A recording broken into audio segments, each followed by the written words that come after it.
कोलकाता के आरजीकर हॉस्पिटल में इस केस से भी पहले 6 और मौतें हो चुकी है जिन्हें सुसाइड बताने की कोशिश की है। इनफैक्ट संजय रॉय एक्चुअली में मेन कल्प्रिट है ही नहीं।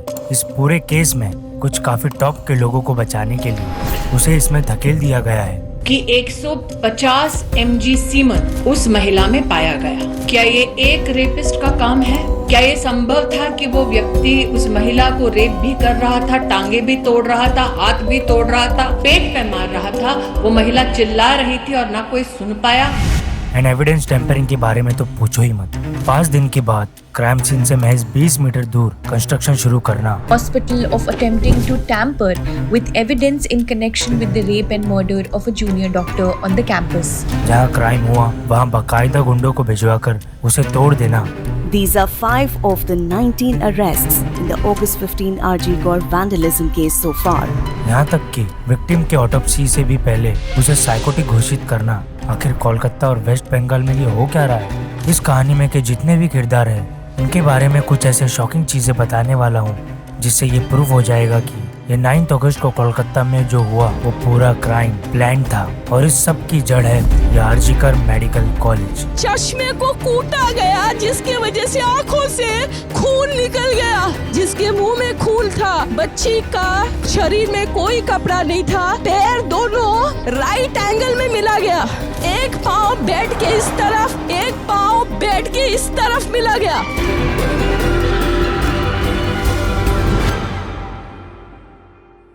सो वी ऑल नो कि 9 अगस्त की रात को कोलकाता के आरजीकर मेडिकल में एक 31 साल की महिला डॉक्टर का रेप करके उसका खून कर दिया गया।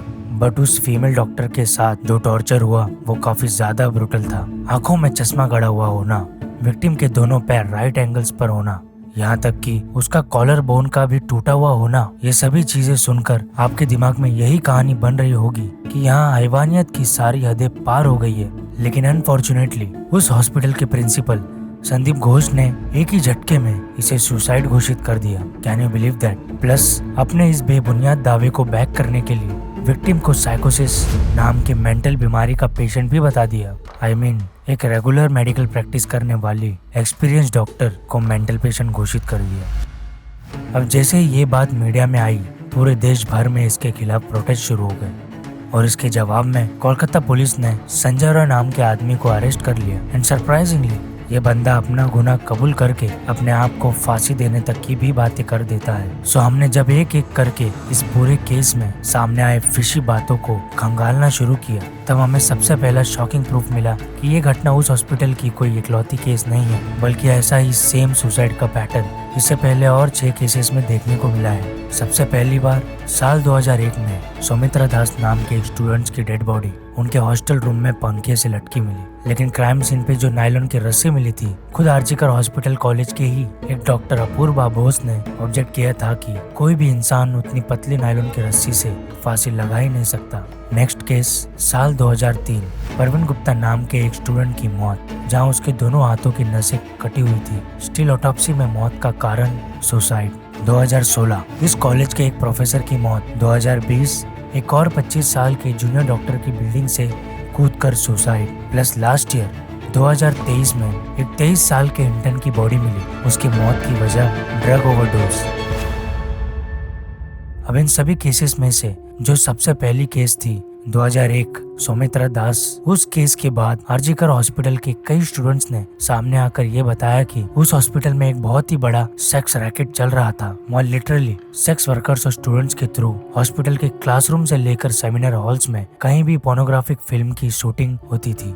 इवन वर्स, वो लोग डेड बॉडीज के साथ भी पॉर्न शूट करते थे। सो इस इंटरव्यू के बाद मामला एस्केलेट होने पर जब पुलिस ने जांच की तब उन्हें वहां के हॉस्टल रूम्स में ट्राइपॉड्स और रिफ्लेक्टर्स मिले थे जो 2001 में सिर्फ प्रोफेशनल शूटिंग में इस्तेमाल होते थे। स्टिल इस पर कोलकाता पुलिस ने कोई एक्शन नहीं लिया। लेकिन इसके अलावा भी हाल ही में आरजीकर हॉस्पिटल में एक और बड़ा नेक्सस चलने के आरोप आ रहे हैं और वो है ऑर्गन ट्रैफिकिंग। दावा है कि ट्रिनी डॉक्टर को ह्यूमन ऑर्गन ट्रैफिकिंग का पर्दाफाश करने की कोशिशों के चलते मारा गया है।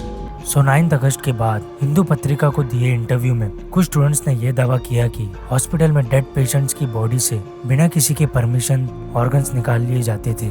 ये बात विक्टिम को पता चली और इसी वजह से उसे मार दिया गया। जब हमने इस डायरेक्शन में रिसर्च किया तब हमें इस पर 2019 का एक बड़ा ही अतरंगी केस मिला। तो हुआ यूं कि अगस्त 2019 में शंभुनाथ दास नाम के एक पेशेंट की उस हॉस्पिटल में मौत हुई, जिसके बाद हॉस्पिटल ने उनकी बॉडी परिवार को प्लास्टिक में रैप करके भेजी। इस बात पर शक होने पर उनके बेटे ने जब बॉडी को चेक किया तब उन्होंने देखा कि उनके फादर की दोनों आंखें गायब थी और इस पर कंप्लेन करने पर हॉस्पिटल का रिप्लाई आता है कि उनके आंखें चूहे खा गए।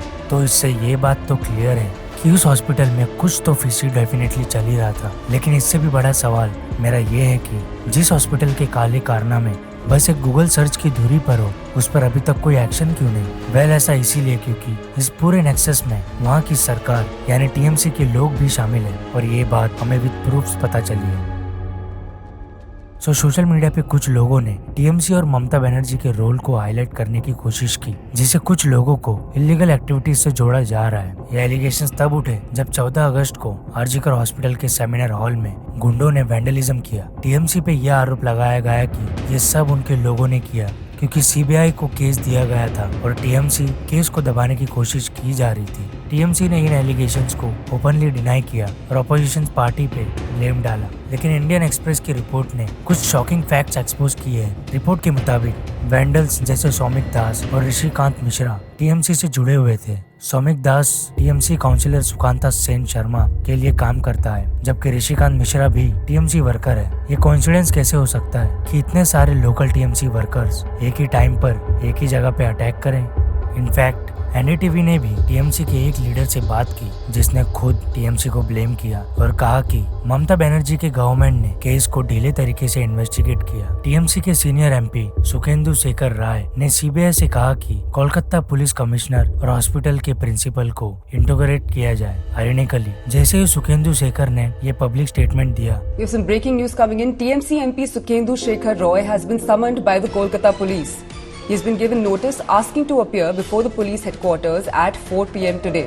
टीएमसी ने उन्हें समन भेज दिया। प्लस विक्टिम डॉक्टर के लॉयर भी ओपनली ये कह रहे हैं कि टीएमसी इस केस के पीछे है। प्रिंसिपल संदीप घोष और रेपिस्ट संजय रॉय के भी टीएमसी से कनेक्शंस है और हॉस्पिटल में बेड एलोकेशन भी टीएमसी यूनियन के कंट्रोल में था। टीएमसी मिनिस्टर के ओपनली धमकी देने के बावजूद ये प्रूफ्स इंडिकेट करते हैं कि टीएमसी का इन्वॉल्वमेंट सीरियस है। तो आखिर ये सोचना गलत होगा कि ये एक रैंडम इवेंट था, ये एक प्लान क्राइम था, एक माफिया था जो विक्टिम को चुप कराना चाहता था और इसीलिए इस मामले की पूरी सच्चाई सबके सामने लानी ही पड़ेगी। जब ममता बनर्जी अपने सत्ता बचाने के लिए इतना कुछ कर रही है, हम लोग सही जानकारी और जस्टिस के लिए लड़ने को तैयार है। हम सिर्फ कैंडल मार्च करके चुप नहीं बैठेंगे, जस्टिस के लिए लड़ेंगे अभी और इसी वक्त। इनफैक्ट इसके ऊपर तो कुछ सेक्स वर्कर्स ने अपील तक की है, if you want to satisfy yourself, use us, not innocent women.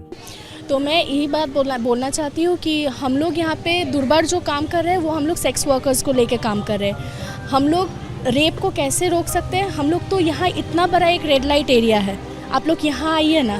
जो लड़की लोग बाहर जा रहे हैं वहाँ पर क्यों यहाँ पे हम लोग सेक्स वर्कर्स है तो क्योंकि हम भले ही इन सेक्स वर्कर्स को कितना भी बुरी नज़र से क्यों ना देखें, सच तो ये है कि इन्हीं की वजह से आज हमारे घर के औरतों की इज्जत बची हुई है।